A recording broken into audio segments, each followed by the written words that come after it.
Hello student, स्वागत है आप सभी का हमारे इस नए वीडियो में। अभी इस नए वीडियो में हम पढ़ने वाले हैं सीबीएसई क्लास 12th का जो फ्लेमिंगो का जो बुक है उसमें जो चैप्टर नंबर 3 है डीप वाटर, उसी के बारे में हम पढ़ने वाले हैं, जिसके ऑथर हैं विलियम डगलस। तो चलिए हम टॉपिक को स्टार्ट करते हैं, मतलब चैप्टर को स्टार्ट करते हैं। उससे पहले हम समझते हैं अबाउट द ऑथर के बारे में कुछ छोटी सी जानकारी हम रखते हैं। ऑथर का जन्म यानी कि विलियम डगलस का जन्म हुआ था 1898 यानी कि 1908 में उनका जन्म हुआ था। उनकी मृत्यु हो गई थी 1980 में, 1980 में उनकी मृत्यु हो गई थी। किनका?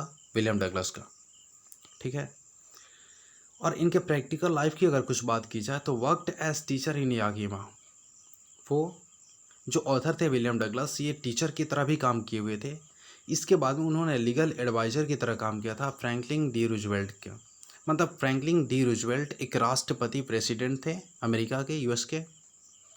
लीगल एडवाइज़र की तरह भी काम किए हुए थे।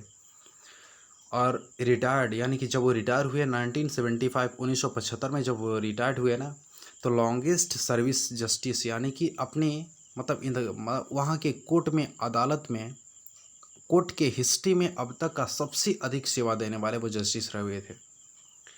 और ये जो अभी चैप्टर जो पढ़ रहे हैं ये एक ऑटोबायोग्राफिकल पार्ट है, जिसमें ये डिस्कस किया हुआ है fear of water and overcome it.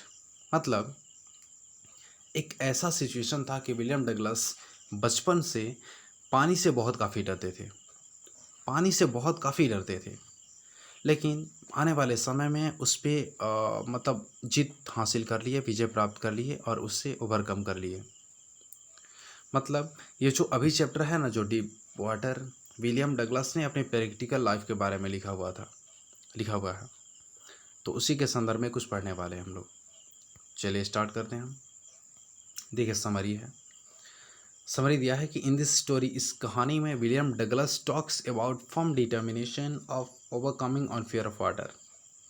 इस कहानी में विलियम डगलस जो है ना, राइटर, जो ऑथर हैं, ये बातचीत करते हैं अपने फर्म डिटर्मिनेशन यानी कि दृढ़ संकल्प के बारे में बात करते हैं, overcoming of fear of water. मतलब एक ऐसा सिचुएशन, कंडीशन जाता है कि विलियम डगलस बचपन से ही पानी से बहुत काफ़ी डरते थे। लेकिन जब वो सियाने हुए, जब बड़े हुए ना, तो उनके पास में फर्म डिटर्मिनेशन आया कि हमें इस पानी का डर, पानी का भय हमें भगाना होगा, हटाना होगा। होता है क्या, स्टोरी पहले का था क्या चीज़ उनके लाइफ में। वंस एक बार की बात है कि he went to California with his father on the beach. एक बार की बात है कि वो अपने फादर के साथ में कैलिफोर्निया गए बीच पर। वहाँ हुआ क्या चीज़ कि the wave knocked him down. जो पानी होता है ना, पानी का जो लहर होता है, उसने किया क्या चीज़ कि the wave knocked him down, उन्हें लहर ने उसे झटका देकर गिरा दिया, एंड स्विफ्ट अवे, और उसे कुछ देर तक बहा दिया। सो ही वॉज टेरिफाइड, और इसे बहुत काफ़ी डर गए थे। मतलब विलियम डगलस के पर्सनल स्टोरी के बारे में बताया गया है कि उनको बचपन से पानी का बहुत काफ़ी डर था और इस पे वो विजय प्राप्त करना चाहते थे। वो चाहते थे कि इसको ओवरकम कर लें हम। एक बार की कहानी है कि बचपन में अपने फादर के साथ कैलिफोर्निया गए थे बीच पर, और वहाँ पर पानी का जो लहर था ना, उन्हें बहुत काफ़ी झटका देकर गिरा दिया और बहा दिया था। इससे बहुत काफ़ी वो डर गए थे। आगे क्या होता है देखिए। He wanted to learn swimming in YMCA pool in Yakima. तो उन्होंने ऐसा निश्चय कर लिया था कि याकीमा की YMCA पुल में, यानी कि जो स्विमिंग पूल होता है, उसमें वो तैरना सीखना चाहते हैं। He went there and waited for another. वहाँ चले गए लेकिन अकेले उसमें प्रवेश करना नहीं चाहते थे, वो वेट करने लगे किसी दूसरे का। द बिग बुली बॉय, एक बहुत काफ़ी हट्ठा कट्ठा इंसान, एक लड़का वहाँ पर आया, करीब करीब 18-19 वर्ष का था, और उसने प्रैंक किया, उनके सामने मजाक किया, and he tossed him into the pool, और उसे उठाकर उछाल कर पुल में फेंक दिया। ही वेंट डाउन स्क्वेटिंग, और पालथी मारे हुए वो बच्चा जो विलियम डगलस जो थे नीचे जाते हैं, एंड थॉट, वैसा सोचते हैं कि जब मैं नीचे जाऊंगा ना तो मैं ग्राउंड को हिट करूंगा एंड कम अप, और मैं ऊपर आ जाऊंगा। लेकिन but it was too difficult, बहुत काफ़ी डिफ़िकल्ट था to kick the ground, ground को किक करना बहुत काफ़ी डिफ़िकल्ट था।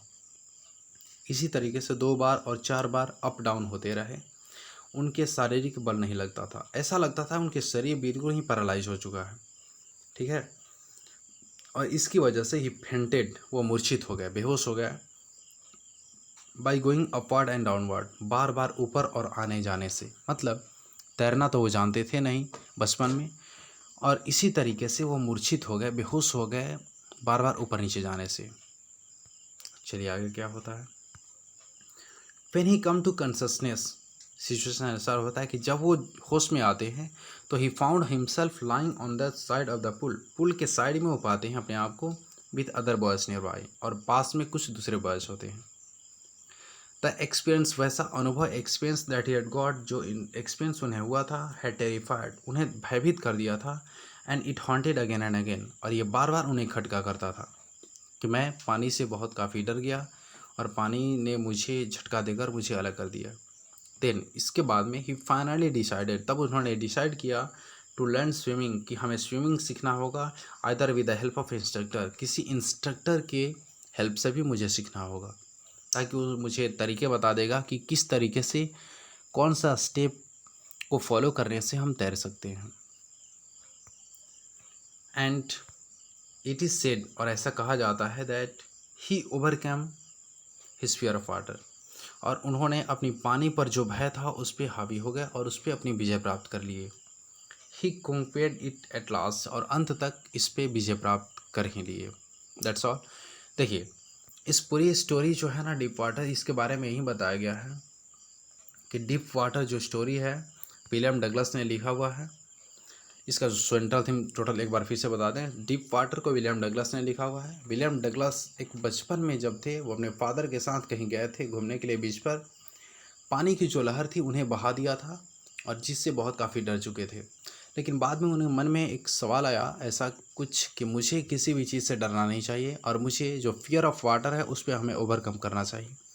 वो प्रैक्टिस करते हैं, सीखते हैं, और सीखने के बाद में वो विजय मतलब कंक्वेयर कर लेते हैं, ओवरकम कर लेते हैं।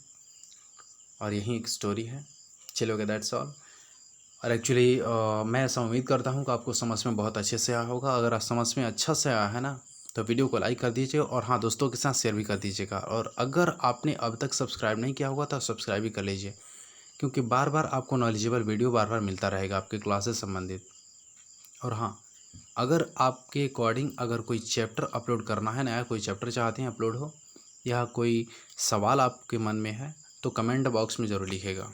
ठीक है, ओके, थैंक यू।